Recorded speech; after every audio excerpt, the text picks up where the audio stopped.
Well, the way I see it, you only got two options. You can draw on me, but let me tell you something. You see this gun?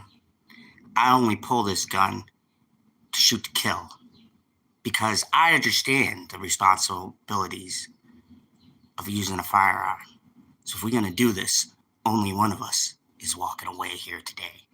That, my friend, is a line.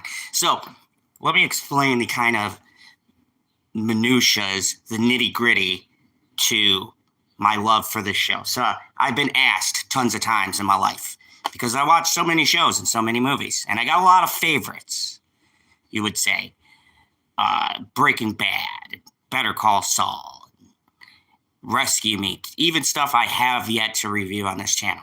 But they say if you're on a desert island or you had to pick with a gun to your head what your favorite show in the world is, well, folks, I could easily answer that question. I mean, it'd be between two, which Pop Culture PB would know my second favorite. Like, the second on the list. But if I had to pick my all-time favorite show, my go-to show, the show that I actually, hold on a second, got a collector's box set for, it would be Justified. So let me give you some background before I jump into this review. Back in the day, there was this little network called FX. They were doing some big things. They had shows like Rescue Me, The Shield, It's Always Sunny, tons of great content coming out. But then a little known show came out. It was a weird choice, and it was called Justified. Well, what was the show about? It was about this U.S. Marshal, kind of a Western, or a man who's stuck with Western tendencies, like a gunslinger. And every episode, he would round up new criminals. And, well, I said, I don't know if something like that will appeal to me. Now, back before the show came out, I'd never heard of Timothy Olyphant. I did know Walton Goggins from several other things, but he wasn't as big as he is now. Like, Walton Goggins is everywhere. But back when this show came out, I knew Walton Goggins from The Shield. But I hadn't followed much of these people's works. But then I sat down and I watched a pilot episode. And my friends, I did not stop watching this show until the end of its run. And as much as I love everything that I would love to talk about, I realized I never talked about, honestly, and this is God's honest truth, if I'm being held with a gun, this is my favorite show. Justified has a special place in my heart. It's part of the reason I, besides Dave Filoni, that I always thought the cowboy hat was awesome. And there's some different history, some trivia I'll give you, but I'm really going to break down each season. And I may do a retrospective, but it takes a lot of video editing. Right now, my computer's being stupid. And I thought, I'm filming all of these things off the cuff of things that I like this year or whatever else. But I said, why not do a review of every season of Justified? Just us talking. I give you some fun trivia, tell you my favorite episodes, my rating, and then, different things and different plot points and stuff, and why I think you should watch this show. Hell, buy the physical media. It's at Walmart. I brought that whole box set for like $40. It's a great deal. It's a great show. And Primeval, the reboot, is pretty good. Not as good as the original run, but it's pretty decent. And that's like $20. Physical media, folks. Keep it alive. Anyways, so what is Justified about? What is this show that I really love? How can I boil it down to its simplest terms? Well, Justified is an American neo-Western crime drama television series that premiered March 16th, 2010 on the FX network. It was developed by Graham Yost, and it is based on Elmore Leonard's stories about the character Raylan Givens. And who will he get to play this badass, Raylan Givens? Well, they got a man who I'd never seen anything of his until he was in this show. And then I watched everything he's ever been in. And that's Timothy Olyphant. He nails this character. You can change a lot of characters from this show, but there's two people you could never, ever replace who could never be this character. And there's two characters you can't replace in this show. That's Walton Goggins as Boyd Crowder, and that's Timothy Olyphant as Raylan Givens. Those two are such those characters. You can't get any other actor. If you were to do a reboot or a spinoff, it would flop because those guys have to be included. They are these characters. And so, what is the plot of this show? What got me interested? What made me see this day one and go, you know what? I'm going to follow this for damn near 6 years. I will tell you what. One, the quality of this show never dropped. Now, there's a season I'm not particularly fond of. Most of the fan base of Justified is not fond of. That's season 4. I'll get to that. I appreciate it more now. But I think season 4, season 5 were okay. They weren't particularly my favorites. There were good aspects and bad. But this is the only show that I've watched. Well, one of the few shows I've watched that the ending is so fucking good. Like, the last season and the first season bookend each other so great. So what is the plot? We're going to talk about season 1. I'm going to do the good, the bad. Spoiler alert, there's nothing bad about this season. If you want to know my rating, it's a fucking perfect 10. This is one of the few things I rate where I say it's a perfect 10. Now, is there faults in the show? Yes, and I'll go over them. But for me, personally, I love this show. This show got me through a lot of stuff. This show is very special to me. And I'm going to get into my favorite episodes, my favorite special guest stars. This is going to be a bit of a review, so everybody strap in. I'm going to talk a lot. And hopefully you're here to see my review and get in-depth knowledge and little tidbits. First of all, funny start to this before we get into the plot. But most people don't know that Walton Goggins, when he got the role as Boyd Crowder, and this is on the DVD extras too, this was in an interview, he was originally not supposed to be a mainstay character. He was supposed to be a one-episode character that actually you can see the scene in the pilot episode where he was supposed to die. But he was so good, and him and Timothy Olyphant had so much chemistry that they actually rewrote the episode so he lived. He was supposed to die at the end of episode 1. He was supposed to be one of the first one-off characters. But his dynamic with Timothy Olyphant was so good that it actually becomes the primary antagonist relationship in this show. They are like the characters and the special guests and the special guest villains that come along. Think of them as side pieces. Really, this story is focused on two best friends who were coal miners together. And you hear that said a lot, but in Kentucky where they live, coal mining is a big industry, so they have this kind of bond. And neither of them will really kill the other one because of this bond. They come close. There's a lot of threats, a lot of standoffs. I'll get into that. But even in the final season where how everything amps up, this show is the bond of two men who have been through some shit, who go through changes. But even though Boyd is on the wrong side of the law, and Raylan is questionably on the right side of the law, and I'll get into his character arcs, they have this strange bond where they just are best friends that can't seem to kill the other one. I don't know how to describe it, but it's in the show. It's like frenemies almost. Depending on what day it is, they'll work with each other, and then they'll be shooting each other the next week. It's such a captivating thing. I think the main draw of watching this show is if you like Walton Goggins and if you like Timothy Olyphant, the dynamics, the back and forth, and the growth that these characters go through is so compelling than even the action sequences or the gun sequences or the chases and stuff. This show is very much driven by its characters and its story. And I talk about this all the time, too, when I'm reviewing movies. Character and story matters, especially if you're going to invest your time in 6 years of television. It's 78 episodes.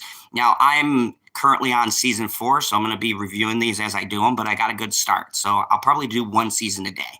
So let's talk about the very first season and what kicks it off, and probably one of my favorite pilot episodes in all of television. So the plot of Justified in the first season is that Deputy U.S. Marshal Raylan Givens is something of a 19th century old Western style lawman. He gets the whole, you got 24 hours to get out of town or I'll shoot you dead. That's the opening of this show. And now I had no clue going into it what this show was going to be about. Picture the first scene is just this beautiful place in Miami. Timothy Olyphant comes in with his badass cowboy hat, his awesome fucking boots, the fucking vest with the tie and the like dress jeans and the big belt buckle, the whole 9 yards, and he just sits. And there's such a great piece of dialogue where as they're talking, they're not explaining to you why he's going to shoot this man dead. Their conversation is giving you the information that you need. Nothing in this show is just outright explained. Nobody stops to tell you what the plot is. You kind of unfold it as the characters do, as the story moves. And I think that's one of the strongest bits in this show is the writing. The writing is just pitch perfect. I fucking love it. It's the type of writing that doesn't treat its audience like idiots. So he's an old West lawman living in modern times. He has an unconventional way of doing things. He's always in trouble, basically. And it starts out with him going after this mob enforcement. And this will come back periodically through the season. But there's this guy, Tommy Bucks. It's implied that him and Raylan had dust up back in the day. Raylan was captured with this other guy, and he watched him brutally torture him. So in return for letting Raylan live, he gave him 24 hours to leave Miami or he was going to shoot him on sight. And he goes right to the man's like penthouse suite, like hotel place he's staying at. He sits down and there's this tense scene. And it's the theory that Alfred Hitchcock set up where the most tense part of writing a scene, you know, the bomb under the chair theory, where there's like a ticking time bomb kind of a deal. And the conversation is so intense because of the external threat. Now, the ticking time bomb is somebody's going to get shot and you don't know how. And you're trying to think in your mind, how is he going to justify shooting an unarmed scumbag? And the way that they shoot the scene and the dialogue and the way he's saying just enough to get this guy agitated to pull on him. So he pulls on him and he shoots him dead. And this is the chain of events that starts the first season because Raylan Givens is from Kentucky. It's his hometown, and he moved away from there, and I'll unpack that in the later seasons as we get more into his backstory. But he's in a place called Harlan, and it's kind of old school like he is. And when you get to the town and where he was raised, you kind of start to understand why Raylan has the morals and the values that he has and why he doesn't take shit from anybody.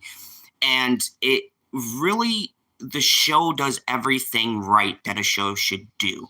It slowly builds the characters. It starts to build the world. It starts to explain why. There's a couple of people who'd be like, well, why doesn't he ever get out of Harlan County? Well, he can't. He's punished. This is his punishment. He's got to go back home. And of course, he has his ex-wife, Renona, and they split up. And then there's a little tryst in here that doesn't really go anywhere.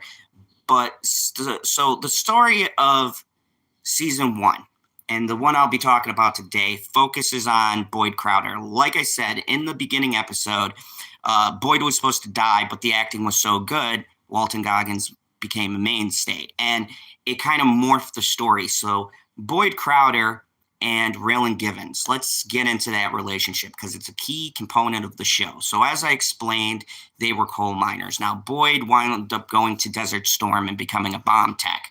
And when he was in Harlan County, he used to blow up the mines. And the events between him and Raylan really kick off where Boyd comes back. He's kind of a neo-Nazi, and he blows up a black church with a rocket launcher. And Raylan is sent to investigate him. And the dynamic between them, you could tell they're friends, but there's always this awkward tension in every scene. Every time they talk, you're waiting for the atmosphere and something to shift because there's this clever wordplay between these two characters. It's like you fucking with your best friend is what the conversation feels like. But it's one of those where your best friend could pull out a gun and shoot you, or you'd shoot your best friend. It's such a weird dynamic, which saying it out loud and hearing it, you would think wouldn't work.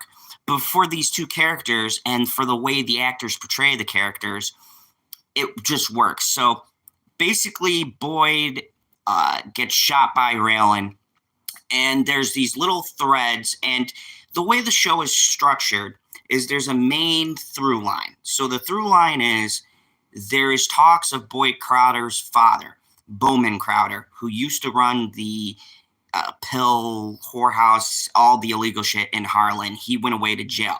Boyd came back to get his thing back on track. And so there's this tension between all of those different elements, and then Boyd gets shot, then he finds Jesus. Yes, it's a whole big arc. And he starts preaching, and then Raylan can't tell if he's actually changed or if he hasn't. And that's the great depth between these, because Boyd's character would be such a simplistic villain if Walton Goggins wasn't such a great fucking character actor. He really makes you feel things for him. There are moments that require you to feel bad for a guy who will blow up somebody's car or blow up a church or do some really heinous shit. Like the introduction of Boyd Crowder, and I'm focusing a lot on the pilot episode because that really sells you on the show, right? And it is one of the most meticulously just brilliant, handcrafted openings that I've ever seen in a show. But basically, in the first 5 minutes of introducing Boyd, sorry, to fit the mood, I got myself some Jack and Honey. Anyways, the first 5 minutes of introducing Boyd, he blows up a church, kills the person who drives him, threatens Raylan, and then they have a standoff at the end of the episode. This is a great way to automatically hook your audience into this premise.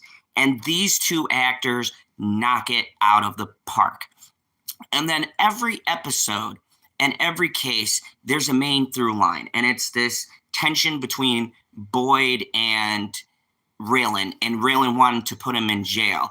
And then other elements get introduced to where you get into the season final, which is Bowman Crowder comes out of jail, Boyd's father, and that just creates a whole nother thing. Now, there's a lot of key components. There's going to be a bit of a review because I got to go over a lot, but the main gist is that the season builds towards Bo getting out, played by MC Gainey, who's a really great actor. They have a lot of good special guests. You have to see his picture to know who I'm talking about, but you'd be like, oh yeah, that guy's in a lot of stuff. So there's also the buildup of finding out Raylan's past. And part of his past is a great actor. This man is so underrated, and it's Raymond J. Barry, who plays Arlo Givens. And when Arlo is introduced, this gives so much context to why Raylan is the way he is and why he is so strict on the law. Because, plot twist, Raylan Givens' father is not only a drunk, abusive piece of shit, but he also is a criminal on top of it all. And the worst kind of criminal, because he literally will sell out his own family to get ahead. And we'll get to that when I get towards the end of the season. But when Raylan is introduced, or Arlo is introduced, and you see the back and forth between them, Arlo is not just simplistic either. And that's the thing that puts Justified to me ahead of most shows. Arlo is a war vet who, it's implied, and because of the way his character is, and it's kind of true to life, you never know what he did in the military, but you do know what he did fucked him up severely. And when he came back, he just wasn't the same. And he was a terrible husband and an even worse father. And all of these dynamics together paint you a bigger picture to why Raylan is the way he is, and why he has such a strong sense of the law, and why he's even willing to cross the law to get the worst bad guy. Like, there's certain lines he won't cross, but he'll kind of move the line so that he gets the outcome that he wants, because in his mind, the ends justify the means. And it makes him not just the typical good guy, bad guy, but Raylan is a man, and he's a deeply flawed man. We'll get into that. But he does have good intentions in everything that he does, and he truly believes in what the law stands for. To like old school, Old Testament style. Like, some people shouldn't be arrested, just fucking shoot them. Like that kind of lawman. And it makes him feel like this relic out of time. Like if you pluck someone from the Western days and just drag them into our time period, that's what Raylan feels like. He's very old school. He's got old school sensibilities, and he's fair, even to criminals. depending on what their situation is. There's certain points where Raylan does show a different side. Like, he's just not this hard edge badass who doesn't understand your situation. Or sometimes he just doesn't give a shit and he's doing his job. It depends on where you catch him in the story. But I find that kind of writing so compelling and so interesting. So the basics of the story is season 1 is first between Raylan and Boyd, and then it's setting up the characters and setting up the world and setting up the different side characters they'll have throughout the season. And then it kind of works its way into different situations that kind of get crazier and crazier until you get to one of the best season finales. Now, this wouldn't be the best out of Justified, but I'd say for a first season, this is one of the better season finales I think I'd seen in a show. Even Breaking Bad's first season didn't have a good season finale. That wasn't Breaking Bad's fault. That was the writer's strike and everything going on. They couldn't shoot the finale they wanted. But this is up there with a knockout, just hit the ground running season. So Bo winds up coming out due to some events where Raylan had to arrest a corrupt cop who arrested Bo Crowder, which got his parole moved, which then he came back to take the meth game and stuff like that. And then Boyd had a spiritual awakening, I guess you could say, and started going against his father in his very Boyd way, which is blowing shit up and he was trying to do the right thing. And his father does something crazy. And the season turns to Boyd and Raylan now having to take this man out. There is also a thing with in season 1 where Raylan is back and he's not with his wife, Renona. He winds up being with Ava for a while. And they have a little bit of a fling when they come back, and you know where it's going. He's gonna hook back up with his wife, but everybody on this show has such great chemistry that as you're watching it, you kind of want them to hook up and stay together. But the way the story is crafted, it makes sense where it goes. So let me just lay down the people that I'll be talking about in the first season, and then I'll kind of go through my favorite episodes, give you my overall review. But my score's a 10 out of 10. Love it. Go watch it. Buy the box set. I did. Where's my box set? Right over here. Dude, buy this box set. It's only like $40. Not sponsored. I'm just saying, worth the investment. Anyways, so you have Timothy Olyphant as Raylan Givens. You have Nick Searcy as Art. Art is a great character. We'll get into him later. You have Jolie Carter as Ava, or Ava Crowder. She shoots her husband. We'll get into that. Jacob Pitts as Tim Gunnarsson, who is a deputy marshal who served in the military and is a sharpshooter. You have Erica Tanzel, who plays Rachel, who is another deputy. She is the African-American deputy. That's important, and we'll get into that later. And the way they handle race relations, especially with Kentucky being very racist, this part is kind of trapped in time. We'll get into that. How they utilize their character and talk about the themes of racism and this cultural divide is especially explored in season 3. And then you have Natalie Zia, who plays Winona, who is just phenomenal. Her acting is great. Now, you have Boyd Crowder, of course, played by Walton Goggins. You have David Minear, who plays Johnny Crowder, who comes in later, but that's Boyd's cousin. You have Raymond J. Barry, who plays Arlo Givens. Let me see if there's other people to remember. Jer Burns, who plays Winduffy. Now, you might not know these actors by name, but if you see the dude, you've seen him in other stuff. He was also in Burn Notice and a lot of other stuff. You have Ray Porter, who plays Hessler, and David Egbert. Plus, you've had a lot of guest stars in this show. not so much going to read off the list here, but the guests get more pretty high profile as you go through. So I gave you that fun fact that Boyd was supposed to die in the first episode and became like the main through line for the story, him and Raylan's relationship. But there's also a thing with the Dixie Mob, or the they're pretty much a prominent kind of mainstay. And I'll get into that later, but there's hints of it in here. And there's also various other drug cartels that are tied into Harlan's growing drug and crime problem. And Raylan finds himself smack dab in the middle of all of these plots. Now, interesting, the production was shot in Pittsburgh, in the suburban Kidding, Pennsylvania, and Washington, Pennsylvania. The subsequent episodes were shot in California, in a small town of Green Valley, California, often doubles for Harlan, Kentucky. In the pilot, Pittsburgh's David Lee Lawrence Convention appears on the film as a small town airport, and the construction of the new Council Energy Center serves as the new courthouse. So just a bunch of interesting fun facts. Why am I diving in so deep? Because I fucking love this show.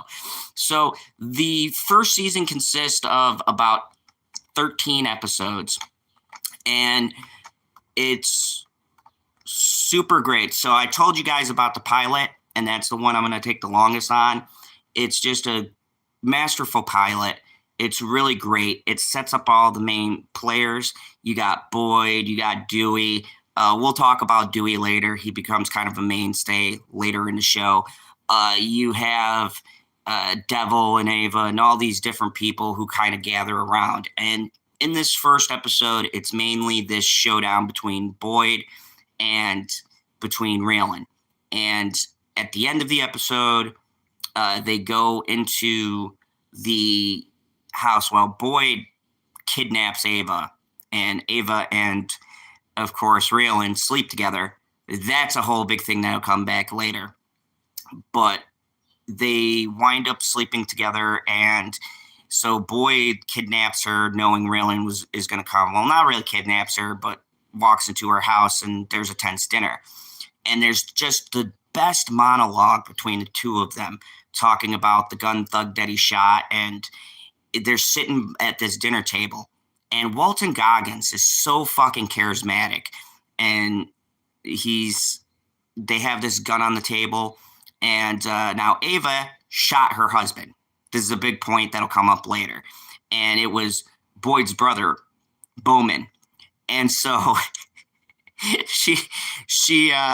they're sitting at this table. He's got his gun out, and the seat is tensed. And he's like, well, Raylan, do you think you can pull from underneath the table? And he goes, I bet you die to find out.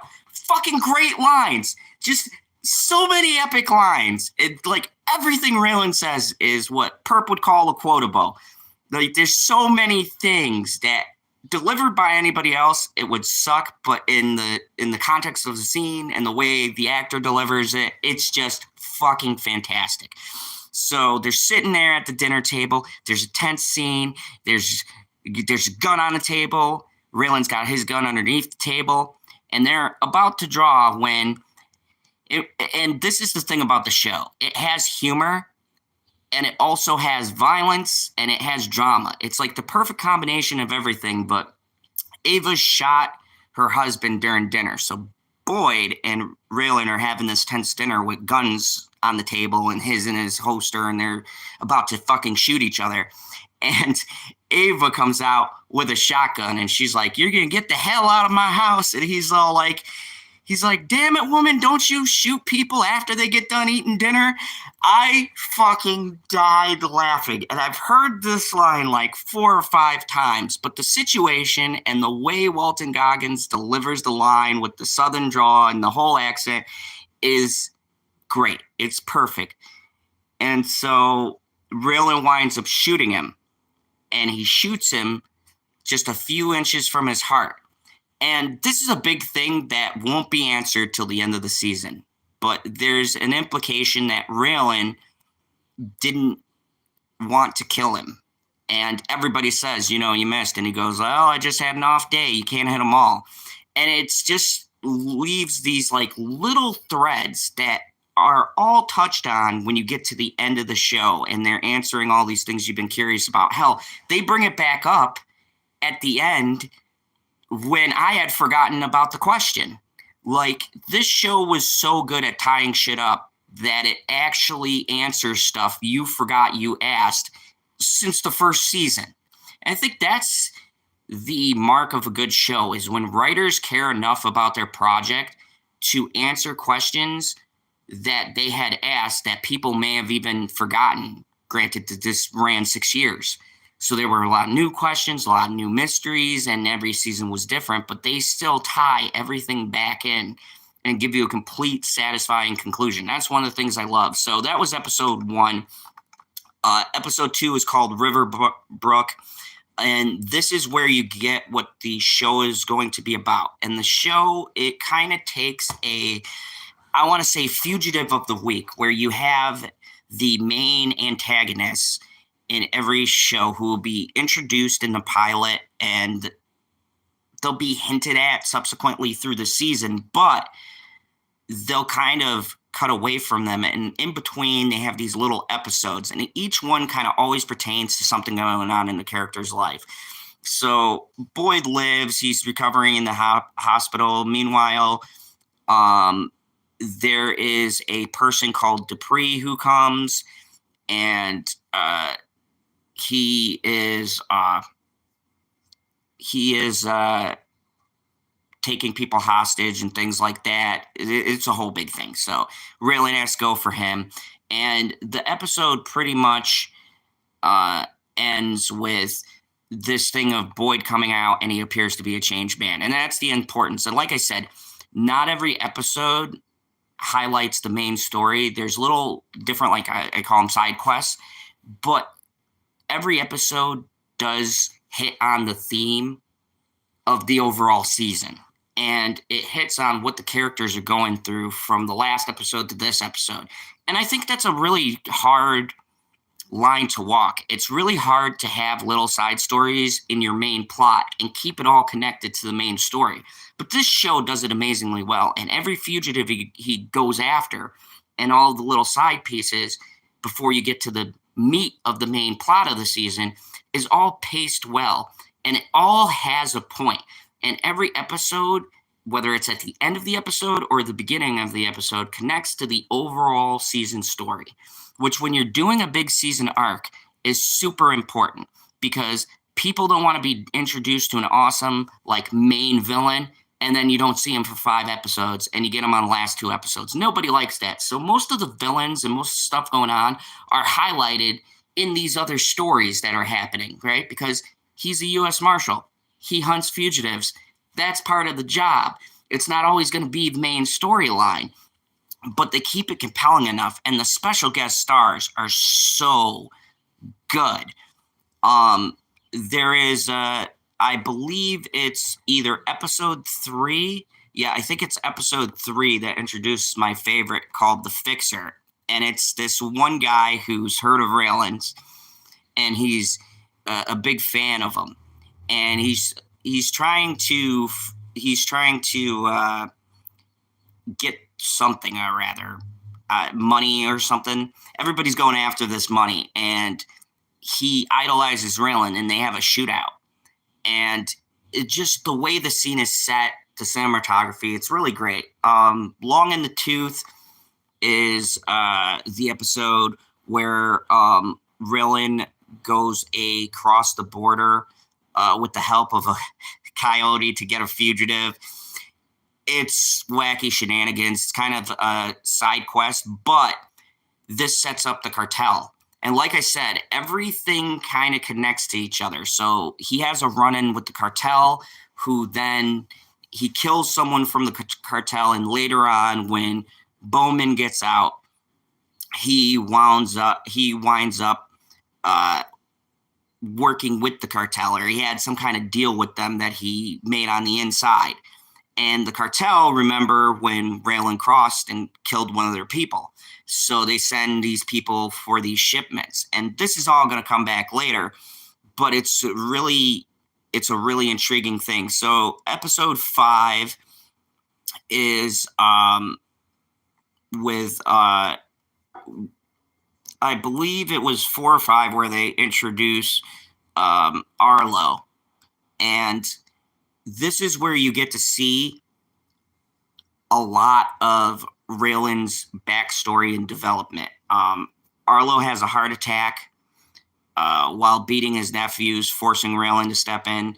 He learns from Boyd's cousin Johnny that Perkins is a drug smuggler, and also warns him that Boyd's father, Bo, is being released because the episode before, the person that he arrested was a corrupt officer. Well, when he arrested him, all of his convictions that he ever did were getting resentenced and redone. So Bo wound up getting his sentence reduced based on actual justice that Raylan gave. So he did his job and he arrested a corrupt official. But what happened was when he arrested this sheriff, all of his cases got reviewed and some of them got overturned. And this is a great setup to setting up your main antagonist, because up to episode 5, they had been talking about Boyd's father and how much of a scumbag piece of shit he is.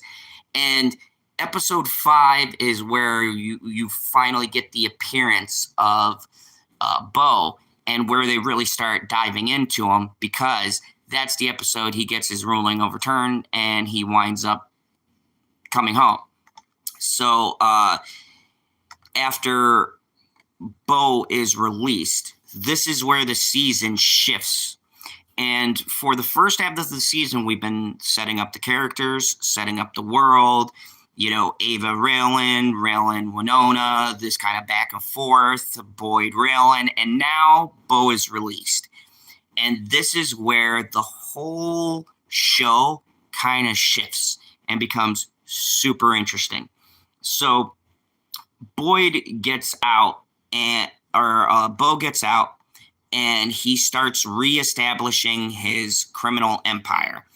And now Bo doesn't really want to take out Raylan. He's a professional drug dealer. He's good at what he does. And so both Boyd and Raylan are poking the bear. Raylan is locking up his meth dealers and trying to put pressure because he thinks he's getting to Boyd. And Boyd has found God and starts blowing up his father's meth labs that he's trying to set up, that he offered protection to.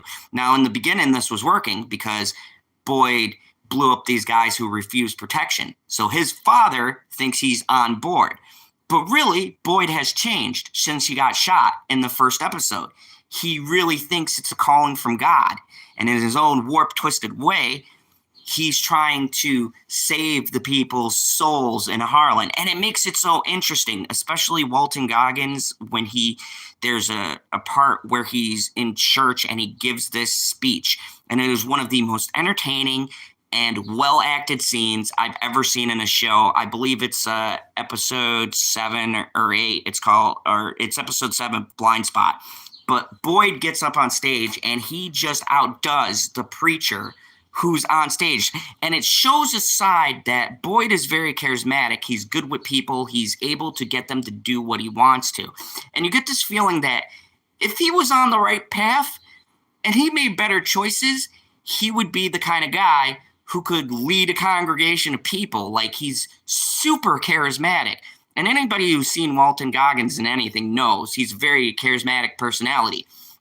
And it's my favorite scene because it shows the sway he could have over people, where the preacher is like, has anybody been saved by God? And Boyd goes, brother, I gotta testify. And just gets up and gives the biggest fucking most entertaining speech. I wish I was at that church in that day, because it was so entertaining, and he has everybody on their feet and things like that.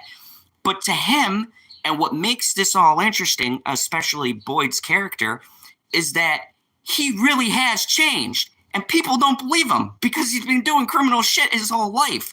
But when Raylan shot him in the first episode, he really did I guess, have a spiritual awakening, an epiphany. I don't know what it was. Like, oh shit, I almost died. And he's really trying to be a better person, but he doesn't know how to be a good person. And his way of being good is blowing up drug dealers to keep the poison out of Harlan. Now, in theory, that's good. In practice, you're blowing up something to prevent something. So you're doing something illegal to stop something else that's illegal. And this is what makes the character dynamics on this show so interesting, and especially that church scene. Now, in episode 8, which is one of my favorites, and it's pretty well good ways through the series, but we get introduced to one of my favorite characters called Wynn Duffy. Wynn Duffy is tied into Winona's husband, and now the show very cleverly creates a way. And this is, like I said, there's some flaws. I gave it a perfect 10, but the show still has some flaws. You could tell the show wanted Winona and Raylan to get together. And so they kind of fuck over Gary's character, that's her husband now, by getting him involved in these wacky shenanigans. And he's not Raylan. He's not a badass. And it's kind of sad because he knows he can't compete with the ex. He knows they have like some chemistry. You know, Raylan wears a hat. He drinks Jack Daniels. He shoots like a champ. And what kind of guy's going to compete with that, right? And poor Gary gets involved in a scheme by the mafia that he doesn't know he's involved in, where he is doing these fraudulent kind of things. And so when Duffy goes over there to do a security council, and when Duffy is a hitman, button pusher, whatever you want to call it, for the Dixie mob. And so he goes there, kind of makes vague threats and things like that. And it's not revealed. The great part about the subplot is it's not really revealed until the end of the show, Gary's involvement with Wynn Duffy. But Winona and Gary start to have problems when Raylan comes back in the picture because, of course, he's got a cowboy hat. He's cool as shit. He's the lawman. God, I mean, Zod would even find him fairly attractive human being. Anyways, that isn't the point. The point is, he's a badass. And so he feels like he's losing. So he tries to do this scheme to make more money. And once the mob's got him in, he owes them more and more and more and more. And he drags Winona in without her knowing about it. But she starts to get threatened by these people who she tells Raylan. And now this starts the greatest back and forth dynamic between a villain and our main character ever. Wynn Duffy starts off as a guest star in season 1 in this episode, and he is so charismatic. He pretty much is a through line for the rest of the show. And Raylan has some of the best one-liners with Wynn Duffy. And I think it's this season, but I gotta check. But there is a thing where Wynn Duffy basically goes and threatens Winona to get to Gary, and he doesn't realize that Raylan is her ex-husband and doesn't know much about him. And so Raylan goes to his trailer, fucks up his personal bodyguard, throws Wynn Duffy on the ground, and he pops a bullet out of his gun and he throws it at him, and he goes, the next one's going to be coming a hell of a lot faster. It's like, my God, this man never runs out of one-liners. I have never seen a show where somebody talks and literally you can quote every fucking thing they say. Raylan's dialogue, kudos to the writing team. I don't know who the fuck specifically wrote the dialogue for Raylan, but honest to God, everything he says, when he opens his mouth up, it is literally a quotable, memorable line that you can remember unless it's just him talking about like something with Winona or, you know, with his chief. Everything this man says, every one-liner he goes for just sounds badass. And I think that's another thing that's an appeal with this show, because it adds so much flair to what you're watching. Like if you go watch something and like, damn, that was a good line. Like this show has tons of them, and it's not just Raylan. Boyd has some pretty good one-liners. Ava, all of these people have some of the tightest, best written dialogue in a show in quite some time. I mean, the only other show I could think of would be like Better Call Saul.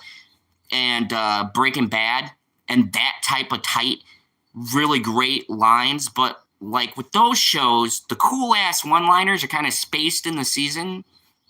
With this show, everything Raylan says could be a quotable. Like, he is just such a fucking badass. He's like, his archetype is when he talks, he's gonna say something badass, and if you don't listen to him, he's gonna kill you. That's the end. Like, and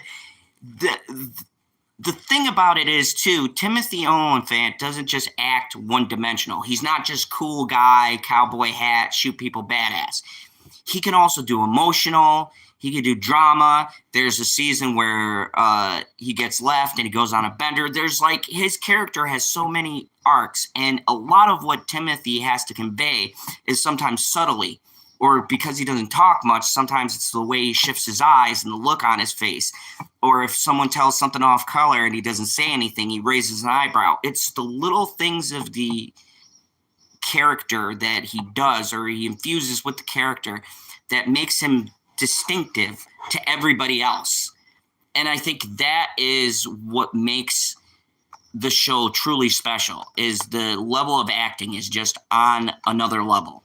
And I truly mean that. But let me get to the best 2 episodes of the season, and it is Veterans and Fathers and Sons.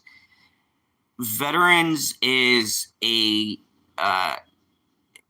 great kind of season before the season finale, or no, Bulletville is the last one. But okay, I want to talk about Veterans first. It's such a great show, and really the main plot picks up at episodes 11, 12, and 13 is when the main story kicks back in. And so Bo is out. This is the season where, or this is the point where Bo and Boyd start going at it. And this is where Boyd has been blowing shit up and interfering in his father's business, and he gets a kind of warning. This is also where you start to learn a little bit more about Raylan and Arlo, his father's relationship. And this is kind of the setup to something big that is going to happen. Boyd burns a meth lab. And what he didn't realize was when he burned the meth lab down, he thought he got everybody out. But the cook, or no, it wasn't the cook. There was somebody still in there. And the person who burned alive was actually an informant placed in the group to get to Bo, to get him back in prison. And so through these series of events, and this is where you can see Boyd is actually changing, because he didn't know somebody was in the trailer and he didn't want to kill anybody. He's trying to lead this new path. And this is what makes his character so fascinating. Hey, what's up, Sergeant Norman? Good to see you. Talking about one of my favorite shows, Justified, strapped in. I've been through the majority of the season. I'm just giving some brief highlights, and I talked a lot about some interesting things, like Walton Goggins wasn't supposed to be in the show for every season. He was actually supposed to die in the first episode.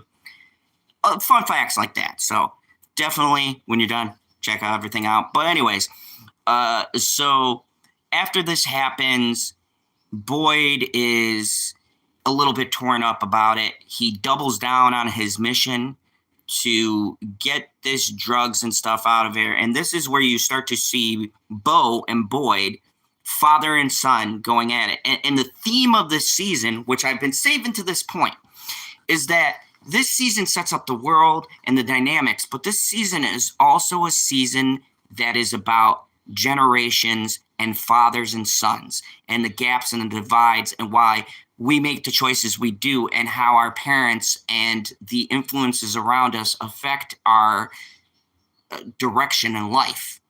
And it's really cool because they sneak this theme in, but it's always there. If you watch from the first episode on, there's even a running gag in the first couple of episodes where they ask Raylan if he went to see his father. And he's like, fuck no, he hates his dad.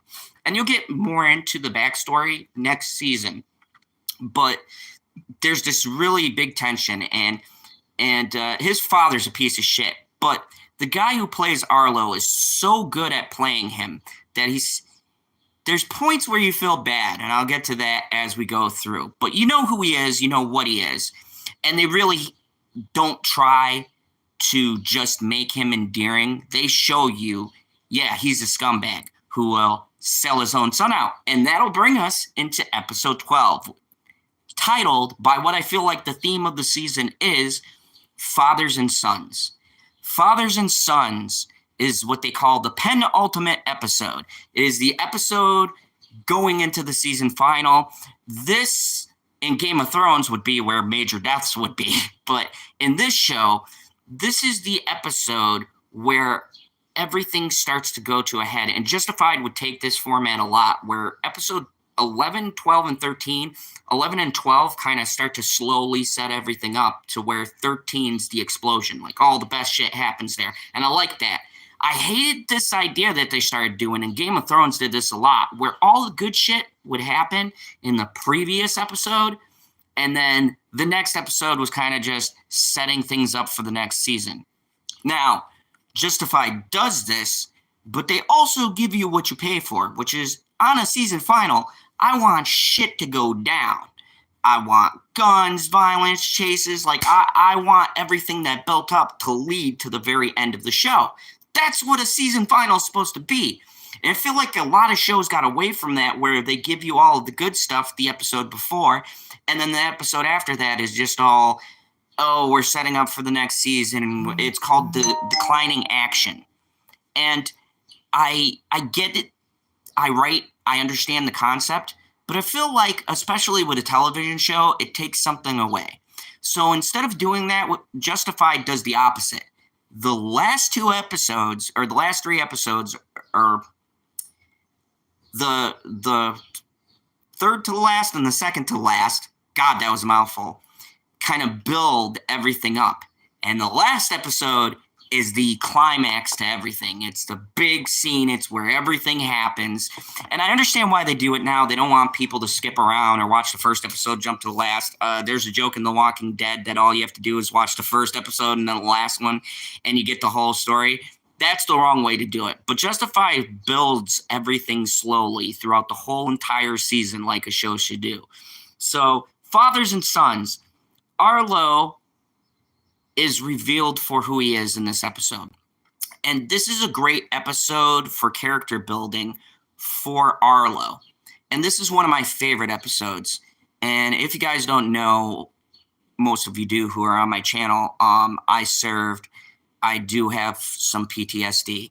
And there's a great scene that I always love watching in this show because of how it's handled and how respectful this show is to those kinds of topics. And this is a through line through most of Justified. Any topic that's serious that they talk about, they handle it very nuanced and very delicately, but still deliver that impact that you expect from dramatic television.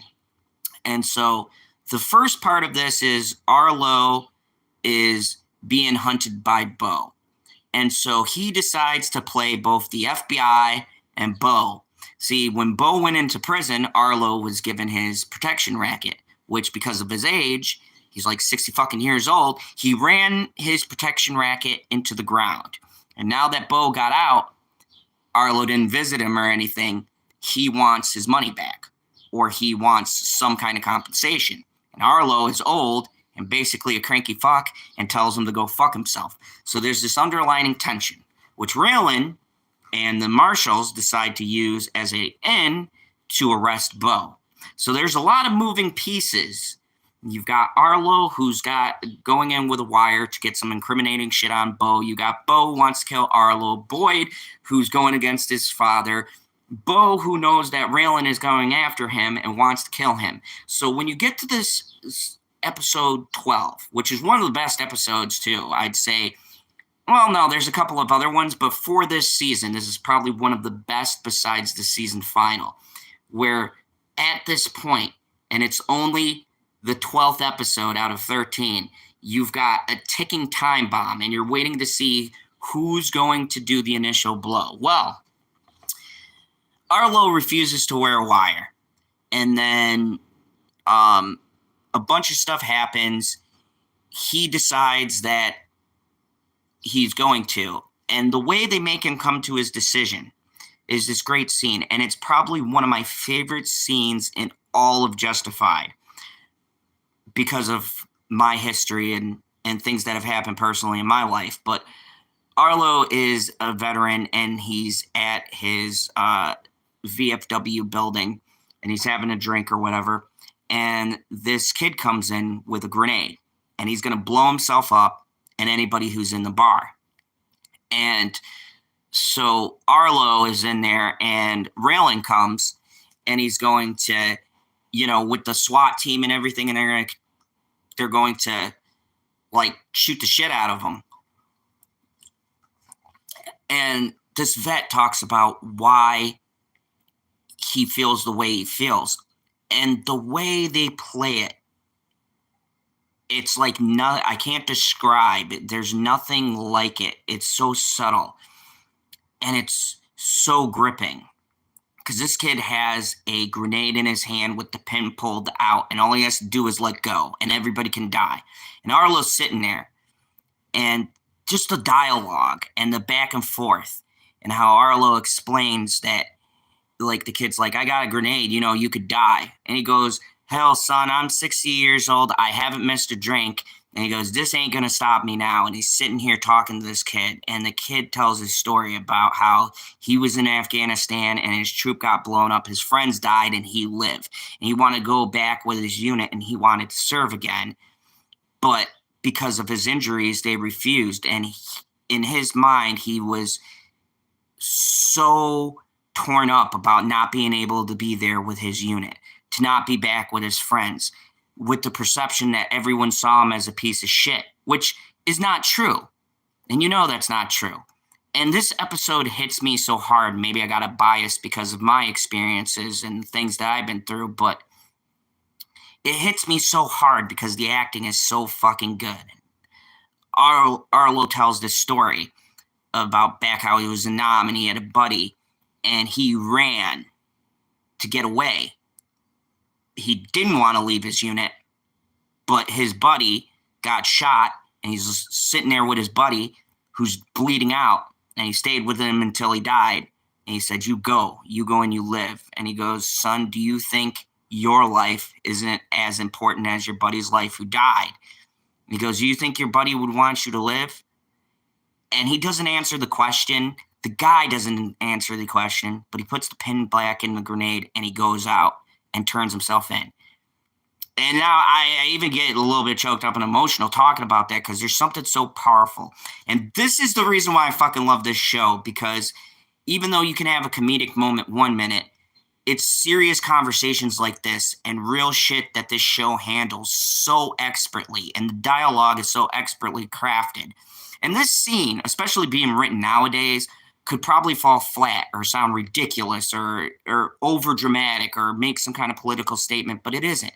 It's two humans. It's two people talking in a bar, and a kid who's desperate and going to do something stupid and ruin the rest of his life, and someone older giving him advice, someone who's fucked up their whole life, going, this isn't the way to go. It's not going to solve anything. And for a moment, it shows a side to Arlo up until this point you haven't seen. A side of him that, even though he's a piece of shit and especially been a terrible husband and bad to his son, he cares about, like, the military and the people he served with. He's got something he gives a shit about. He's not just this cold, calculated man. There is some feeling in there. I mean, he's an old dude. He's set in his ways. He's been pretty much a criminal piece of shit his whole life, but he's not just a bad guy. And that's the important thing when crafting shows like this. The worst villain is just a villain for the sake of being a villain. But the most intriguing and the villains people love the most are the ones that are complex. They're the ones where, even though you know there's a shitty person and you hate them, you could be at points and go, yeah, they got a point. And it kind of makes you nervous and a little makes you question yourself, but it's not you. It's because it's human. It's human writing. This is a show that is a character-driven show that is built on real emotions and the foundation of emotional connections. So when people die in the show, when there's big deaths or big moments, you feel it, even side characters, and I'll get to that. We'll get back to what happened to Gary, but every character you get invested with the show, everything you spend your time on, it doesn't feel like a waste of time because everybody's got great moments like this. You understand everybody's perspective, and the show treats its characters like they are, very human. No one's superhuman. Raylan isn't superhuman. God, he fucking almost gets killed several times. That's what makes this show so good, is that it's about people. And they're in crazy fucking wacky situations at times that probably would never happen to us. But if you can make the audience feel like they can identify with the person or they could be in this situation, that brings more credibility to your writing. And so after this big scene and after he tells the story, his son sits down with him having this new perspective because he's never heard. Raylan never heard his father talk like that. He goes, I was full of shit, right?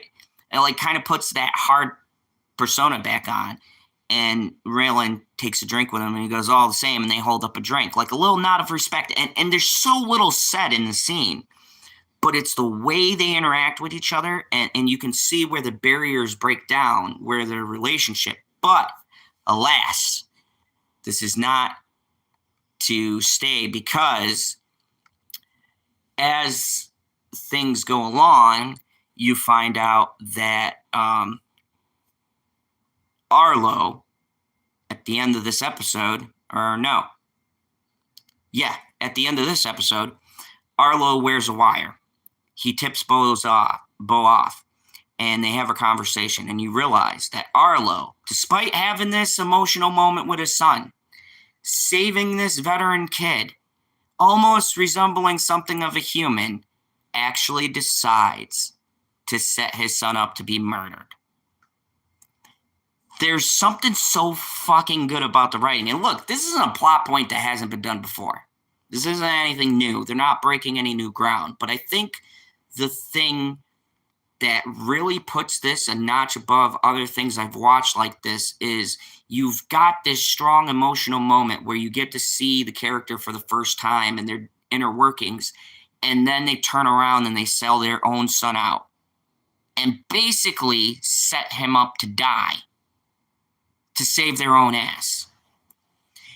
It's so well expertly acted and so well crafted that the one moment you're feeling bad for Arlo, and then the next moment you go, what a piece of shit. He's selling out his own son to be murdered. And these are the kind of great dynamics and the reason why I love it. But we get to the final episode, 13, Bulletville, appropriately named. And that's actually the name of the town that they go to, ironically enough. Bulletville, and the end of this season, is the climax to everything that we've worked towards. All of the players are on the board. Bo has his shipment blown up at the end of the last episode by Boyd. And Bo goes and kills all of Boyd's followers because of it. And so Boyd and a couple of his friends blow up his dad's shipment coming in from the cartel. And this puts Bo in a bad place because his own son blew up the shipment he was supposed to protect. So episode 12 literally starts with a bang, with Boyd blowing up this shipment, Arlo agreeing to kill his son Raylan. And we've got all of these pieces connecting us into this final episode. And it's so well done. And this is why I say this is one of the best season finales I've seen for a first season. And I, like, hands down. Like, Game of Thrones is up there too, because we didn't know what was going to happen. I hadn't read the books at the time. But I'd say before I started watching that show, this was one of my favorite season one endings ever to anything. Like, and that's why I say Stargate SG1 and this is kind of neck and neck, because that has a great season final too. But just the way they manage to weave every story together, everything you've been watching is leading to this point. And the themes, which they named the episode prior, is fathers and sons. This is all of the fathers against all of their sons. This is the mistakes of the past versus the future, and the future rebelling against that. The sons, even though they've made their different choices, and Boyd did become a criminal, but he's a different kind of criminal, and Raylan became a cop, even though his father's a criminal. But all of these elements, all of this pushback is coming to a giant head. These forces are going to collide. And the way it unfolds is so beautifully done. So we kick off the episode with Boyd's father, Bo, coming and killing all of his followers. Now, Boyd had set up this little group. He was changing these men. He was doing different things with these people to try to redeem them. And he makes his son walk up a hill, shoots all of the people who he had been hunting, hangs them from trees, and then leaves them a shovel and says, "Bury your dead." Like, it's like in this episode, I can't decide who's the biggest piece of shit father, Bo or Arlo. Because after that, Arlo sets his son up, Raylan, to be murdered. And he knows he's going to be murdered. And the difference between Arlo and Bo and the way they handle their sons, even though Bo didn't kill his son, he might as well, because he killed him emotionally and spiritually and broke him basically mentally.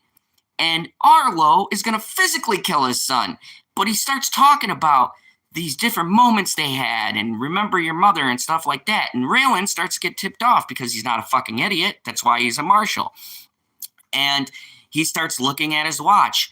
And he realizes that his dad is waiting for someone. And in one of the funniest, greatest scenes ever, his father is like, basically like tells him like, "Yeah, I set you up." And he goes, "You mean there's people coming here to kill me?" He's like, "Yeah, well, what are they waiting for?" And there's supposed to be a shot to signal them coming in. So he shoots his fucking father in the arm and then lures the assassins in, fucking kills both of them, and uses their phone to call Bo, who fucking sent them to kill him. Bo, knowing his plan has gone awry and hoping to get something of a reprieve or make things up to the Mexican cartel for Boyd blowing up their drugs, decides to kidnap Ava to lure Raylan to offer him to the mob as a peace offering. So not only did Arlo try to kill him, but now Bo, the father of Boyd, wants to fucking basically bargain him off to the Mexican cartel who's going to kill him as a way to get out of a situation that his son created. And it's such a great, like, dynamic of these really terrible fathers try to come up with ways and their sons kind of almost foiling their plans. So, and the only thing that could happen in a wild, crazy season like this, Boyd and Raylan decide they're going to go together because Bo calls Raylan and basically tells him, you know, the whole no cops, no nothing, helicopters, if I see someone, I'll kill Ava kind of a deal. And so Boyd was actually meeting up with Raylan because he's having a crisis of faith. So they decide to go together to take out his father. And so in the ultimate showdown, they meet in this town called Bulletville, where he has Bo has this cabin out there, and there's Bo and his men, and then Raylan and just Boyd. And Boyd goes in, saves Ava, Raylan goes, and then Boyd is about to, I presume, kill his father, but the Mexican cartel come, and they've had enough of Bo's shit. So as most of the villains do, and we'll get to that, the main antagonist relationship here isn't really the villain of the season. It's more Boyd versus Raylan. That's kind of the overarching thing, and you get to that in the final season. They're kind of the end game, but there's a villain of the season, and every villain's pretty good. We'll get to my favorite in season 2, but in this season, Bo gets killed. Boyd's pissed now because I guess he wanted to kill his father, and these two Mexican hitmen, basically a sharpshooter and this one crazy lady, have come to kill them. And so, in a crazy harebrained scheme, Raylan decides to give himself up so Ava and Boyd can run and buy them some time. And so he goes to give himself up, shoots the one guy, the gun chick's about to kill him, and right out of nowhere, the one man who you'd never think in a million years would save him, Boyd comes back and saves him. Like, he lets Ava go, run in the woods, and he goes and he basically saves Raylan's life. And then, like I said, antagonist relationship, Boyd pulls the gun on Raylan and says, I gotta finish this. And he's like, I can't let you do that. I'm a fucking sheriff. And he goes, well, you can tell him you didn't have a choice. And picks up the gun and he goes, Raylan, I gotta do this. And so, in one of the best ways to end a season, they start playing You'll Never Leave Harlan Alive, which was created for this show. Forget the band's name. And as they're playing it, he holds his gun up and goes, poof, and that's how they end the season.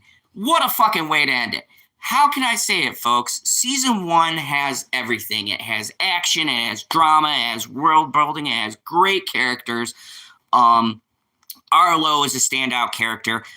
Gary, who will come back later, is a great character. Winona's wife, and the things that happen there. Win Duffy is great. You won't see him much until the next season. And now I want to talk about the weakest element, even though I gave this season a 10 out of 10. Because yes, I can love something and still be objective. So what are the weak elements to me? Well, first biggest thing that jumps to mind. I like the dynamics and the overall theme of fathers and their sons. You have Arlo and Raylan, Bo, and Boyd. And the dynamics and the choices that kids make that are different from their parents and that parents make. And this kind of thing, are we predisposed to become like our parents? Are we fated to follow their paths? Or can we follow a different path?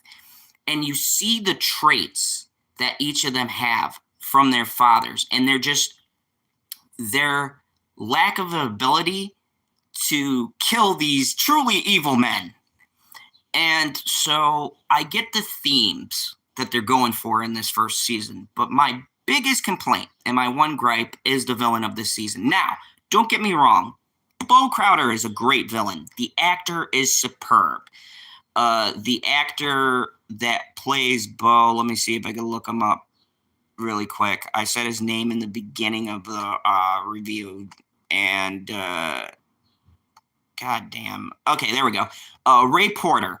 Ray Porter is super good as Bo, and he's very charismatic. And you can see where Boyd gets his charisma from Bo. I think Arlo and Bo and the actors that play them play so well where you can see the negative traits of the sons in them. Like Arlo is a very mean, angry man, and Raylan is angry and can be mean. And so I get the whole themes of the first season and showing the dynamics and the way the fathers and sons operate, and like how you could see their inherent traits, good and the bad, why they went the directions they went in. But I think for me, Bo is the weakest villain that the show has. I'll get to season 4 because it really does have a villain and my least favorite. But in season 1, I'd say it's not the actor wasn't good or the theme wasn't good, which is why I still rate it a 10 out of 10. It's that the villain as a whole, he gets to do a lot, but he's not as active as most of the villains we would get later. He does move the story along, but a lot of the things that happen are actions and consequences of prior situations and everything kind of building, and then he reacts. I would say this season's villain was very reactive. He wasn't proactive. He didn't move a lot of the things along. Things moved because of his presence, but he wasn't a driving force. He really doesn't do anything fucked up till like the last episode is where you really see his ruthlessness. And my only issue with that is I wish he just would have been more of a presence. And we'll get to season 2 and 3, which are some of my favorite villains. But those villains do shit, and they also move the progression of the story. With the way that this character is written, the character more services the theme than he does the story. And what I mean is, he doesn't move a lot of the story along. Bo is there for the parallel between fathers and sons. And I respect that, and that's why I rate this a 10 out of 10. But I'm highlighting my own personal, things I find wrong with the season. And I think as an overall antagonist, he's not that really imposing. And I'll get to season 2 and 3 where I'll explain what makes them so much more of a threat than Bo is. And the other thing is, they build him up a lot, and he does do stuff when he comes out, but he just doesn't do as much as the buildup was. And I think they learn that in the different seasons. They start to learn how to craft the villains, even if they're in the sidelines or the shadows. This is a prototype. This is your first season. And he's good for what he has to do. He's great for a first villain arc, but he's not the guy like Gus Fring or something like that who comes in and you go, that's the villain right there. And when they die, you go, holy shit, good job. You worked really hard. He's more of like, the sub boss. He's like that guy who you kill before you get to the main villain. And that's really my only gripe with the season. And there's a couple of slow things. And I think in the later seasons, they do a lot better of a job tying in the littler storylines, the different fugitives and the plots to the main storyline and the main themes. A lot of this felt choppy, like they were still trying to find their footing on where the stories are going to fit in, how they're going to tie it to the theme of the season, how they're going to structure certain things. You had a lot of cool villains, but some of the guest stars I couldn't remember. Now, as we go through, I could tell you the other guest stars and how memorable they were, but they were good for what the story needs. This is very serviceable. And that's why I love this season, and especially this has one of the best premieres I've seen in a show. Like, that opener hooks you. And you're like, okay, I want to see where this is going. But I think the highlight of this season, the biggest thing that builds this season up above most of the other seasons, is the interactions between Raylan and Boyd. And now you get them in other seasons here and there, but I think this season, above all of them except for the final season, really hones in on Boyd and Raylan's relationship and their back and forth. And even the ending ties together the conflicts they had from the beginning of the season till the end and the kind of uneasy truths that they have. And this is going to help when you get a lot more side stuff with Boyd and some side stuff with Raylan. And then when they bring it together at the very final season, that's when things start fitting really well. Now, I wanted to give this review the time I felt it deserved, and to tell you my thoughts and my overall feelings on this. And hopefully, I've heard people say they like this style of review, so I felt like because this show was so personal to me and because I love it so much, I was going to bring it to you in this style, kind of just off the cuff, no scripts, no nothing. It's just my top of my head thoughts and feelings about one of my favorite shows. This is my favorite show. If you put a gun to my head, you say, Lee, you have to pick one show, this is it. I love Justified. It's one of my favorite shows. And that's a hard thing to do because I love Breaking Bad. I love Better Call Saul. But Justified to me has always hit me on a different level. It's always been a different kind of feel. it's always just seemed to hit everything right for me that's in my personal taste. And it's a well-made show. It's a really good, well-made, well-scripted, well-acted show. It's great pace. 13 episodes, bam. People take notes. You don't need 24. You don't need even 16. 13, doesn't fuck around. Boom, you're in for a ride. So that is Justified Season 1. I'm hoping tomorrow I will do Season 2. It'll be probably a longer review, but Season 2 is probably my favorite season. But after I get done with these reviews, I'm going to do a tier list of the different of Justified. It's not going to be much of a tier list. I hold them all in pretty high regard, but we'll see. We'll see when we get there. But this is one of my favorite shows. I think you should watch it if you have a chance. Buy the physical media, and it's worth it. I am currently on Season 4, so that's what I'm going to do. I'm going to drink my Jack, chase me some bad guys, and finish up this. So if you like this video and you want to see me review more Justified, please share, follow, like, and subscribe. And remember, the only time that I pull is if I'm going to put a man down, because that's what a gun is designed for. And I ain't got no use other than that. So if you're sure you want to really do this, then go ahead and pull that trigger.